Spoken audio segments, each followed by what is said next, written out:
Hey there, this week brought us some strange alliances, awkward questions, and a laptop with receipts. March and AfriForum, two groups that seem worlds apart politically, are now working together. It sounds bizarre until you look at March's bigger ambition, turning protest energy into the kind of lasting institutional power AfriForum has spent decades building. But who benefits and who suffers? The DA, meanwhile, is facing questions over why it took so long to move Finance Chief Mark Bokke out of roles linked to the Reserve Bank, while his former company faces a R4 billion probe. And Fadil Adams learned the hard way that blaming technology works better when there is no email trail. Elsewhere, CPUT University has shut its campuses, and amid violent protests, SPAR is having a leadership revolt, and Harry and Meghan are apparently heading back to Britain, because apparently some family drama does need a sequel. At least there is rugby. The Springboks face the All Blacks at Ellis Park on Saturday. No pressure, Bokke. Before we dive in, pass the wrap onto someone who deserves the news without the jargon. Send them to explain.coza/subscribe. So, let's unpack this week's wrap, brought to you by myself, Rashni Pillay, and the Explain.Coza team. First up in your national news, CPUT has shut all its campuses and ordered students out of residences after protests turned violent. The Cape Town Technical University announced the shutdown on Tuesday after an arson attack at its Bellville campus, saying the unrest had become too dangerous to keep campuses open. Students have been protesting proposed new fees, historical debt, and accommodation costs, arguing that poorer students could be pushed out. Some students say they simply cannot afford to go home. The university says the shutdown is about safety, but the underlying affordability fight is far from resolved.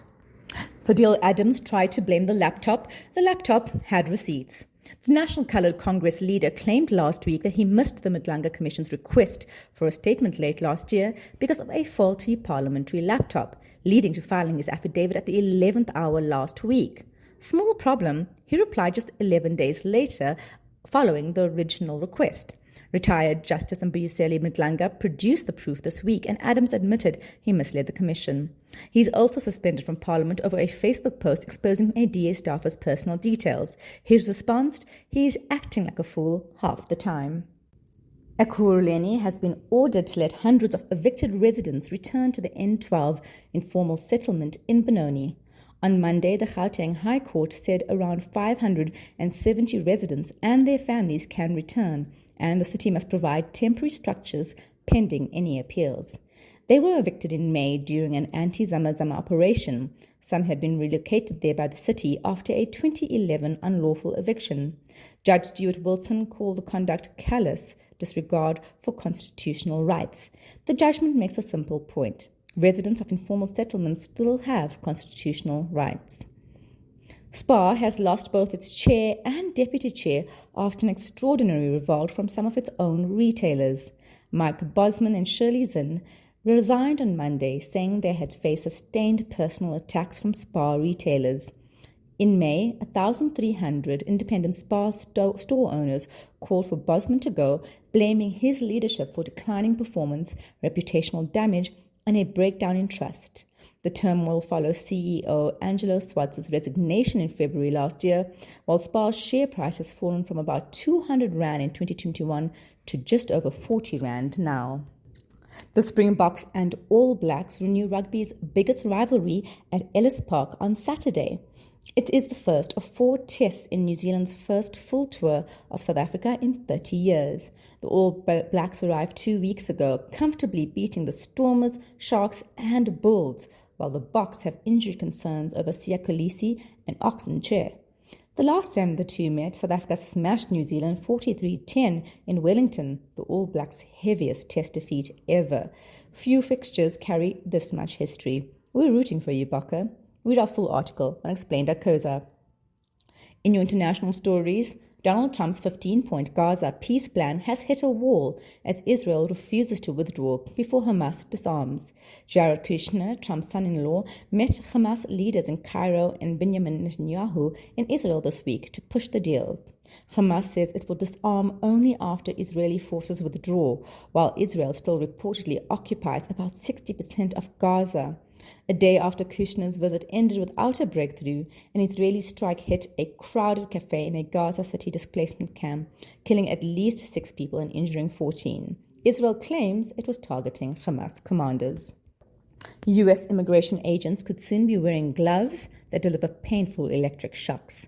In something straight out of a dystopian nightmare, ICE plans to spend up to $20 million on thousands of the devices by March as Donald Trump's controversial immigration crackdown continues.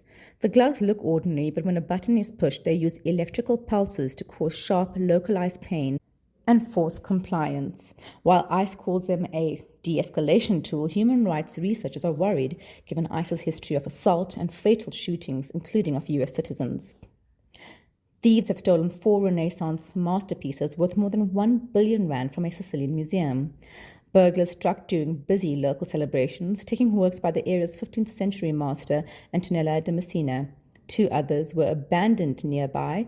Investigators are probing possible insider or mafia links, although experts say the paintings are so famous they will be almost impossible to sell.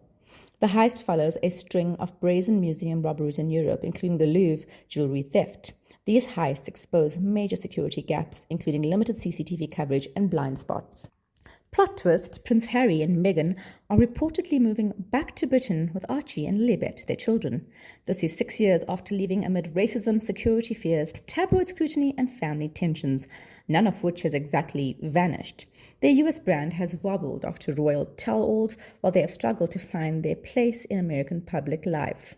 They will live in a private, non-royal home and remain non-working royals. Even Charles reportedly only heard days ago, and Harry and William still aren't speaking. Christmas lunch should be interesting. Influencers are getting bitten by sharks while chasing increasingly risky close-up content. Researchers say they are seeing more cases of people entering shark territory for photos and videos, including Brazilian creator Tayane Delazen, who was bitten by a usually docile nurse shark in January. Some creators insist touching and swimming alongside sharks promotes conservation. Shark scientists are unconvinced, arguing that harassing wildlife for dramatic footage does little to protect it. The shark, it seems, would also prefer not to collaborate. Moving on to your big stories, 2 organizations that appear to sit on opposite sides of South Africa's racial politics have found unexpected common ground. AfriForum is a right-wing, largely white Afrikaner rights group, while March and March is a black-led South African nationalist and anti-immigration movement whose rhetoric has been accused of xenophobia. The 2 groups, which would seem to sit on opposite sides of South Africa's racial politics, have created a collaborative working group after meeting on Tuesday, agreeing to work together on legal action, community safety, education, crime, and illegal migration. On the surface, it is an odd pairing, but it's a masterclass in grievance politics. AfriForum has spent 20 years building institutions around Afrikaner and minority interests. March and March is a much newer movement whose defining campaign has been against undocumented immigration.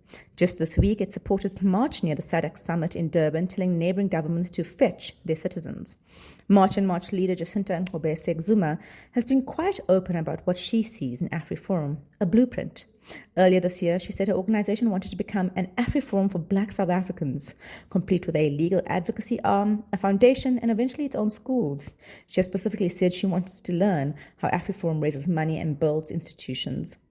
But AfriForum's power does not come from winning elections. It comes from organizing communities, fundraising, litigating, creating private institutions, and applying pressure when it believes the state has failed. It now says it has around 300,000 members. March and March appears to want to turn the anger that powered its street protests into something similarly permanent, and there is fertile ground for that. South Africans have legitimate frustrations about broken border management, unemployment, crime, and failing public services. But March and March's rise has also coincided with a frightening surge in anti-foreigner sentiment. Its leaders insist they target undocumented migration rather than foreigners generally, yet legal migrants and South Africans mistaken for foreigners have also faced intimidation during the wider backlash. Both groups stress that their cooperation must remain peaceful and within the law. Their partnership is worth watching for another reason. When people lose faith in government, organizations that promise to do what the state cannot become enormously powerful. Sometimes that means building schools, bringing court cases, or protecting communities. But that power raises a harder question. Who gets protected, who gets represented, and who gets treated as the problem? Moving on, the DA has finally removed its finance chief from key parliamentary roles amid growing scrutiny of a 4 billion rand crypto scheme linked to a company he founded. The bigger problem for the party is not simply whether Mark Bokke did anything wrong. It is how long it took the DA to recognize the conflict of interest staring it in the face. Bokke co-founded fintech company Castello with his brother Nicholas and previously ran the business. The Reserve Bank is investigating where the Castello's crypto arbitrage model breached South Africa's exchange control rules. The model used clients' legal foreign investment allowances to move money offshore, buy cryptocurrency more cheaply, bring it back to South Africa and sell it at a higher price. Some clients were even loaned money by Castello to participate. The Reserve Bank suspects transactions involving at least 4 billion rand may have broken the rules. Its concerns include allegations that some clients did not fully understand transactions being conducted in their names and that their individual allowances may effectively have been used for Castello's benefit. Castello strongly denies wrongdoing and says the clients gave it authority to act on their behalf. The Reserve Bank has reasonable grounds for its suspicions and has allowed a freeze on roughly 13 million rand in Castello funds to remain in place while the investigation continues. Bokke says he left Castello's day-to-day operations in 2024 and stopped chairing the wider group in February. Bokke was the DA's finance spokesperson and sat on parliamentary structures responsible for scrutinizing the Reserve Bank that was investigating his former company. He says he declared the litigation and accused himself from relevant meetings. But after initially insisting he had no case to answer, the DA changed course on Wednesday. Bokke stepped down as finance spokesperson and from Parliament's finance cluster to avoid even the perception of a conflict. This year has already seen Stian Hazen's party credit card saga continue, which an internal probe cleared him of misappropriation, but exposed personal spending on the card, as well as allegations that Tony Leon's Resolve Communications used its proximity to DA politicians to secure access for private clients. Leon denies improper influence, and none of these controversies prove a wider culture of wrongdoing, but together they are making the party's clean governance brand harder to defend without qualification. Finally, the murder investigation into 17-year-old St. Stithian's pupil Cameron Waldeck Cooks is raising a difficult question. How early do we recognize the warning signs of violence in young relationships? Cameron and her boyfriend, 19-year-old former St. Stithian's pupil Ethan Kutsia, were found dead at a lodge in Sabi earlier this month. A post-mortem indicated Cameron had been strangled and suffocated, while Ethan is believed to have died by suicide. Police are investigating Cameron's death as murder, but have not publicly identified her killer. Now, allegations about their relationship are adding another layer. People close to Cameron describe Ethan as possessive and super controlling. He allegedly had passwords to her social media accounts, access to her phone, and monitored what she did online. He was reportedly furious about her friendships with boys on her rowing team and had even withdrawn from studying at Stellenbosch University because he did not want to be away from her. That doesn't prove who murdered Cameron, but we should resist dismissing those behaviors as simply a boyfriend being jealous, because South Africa knows the story too well.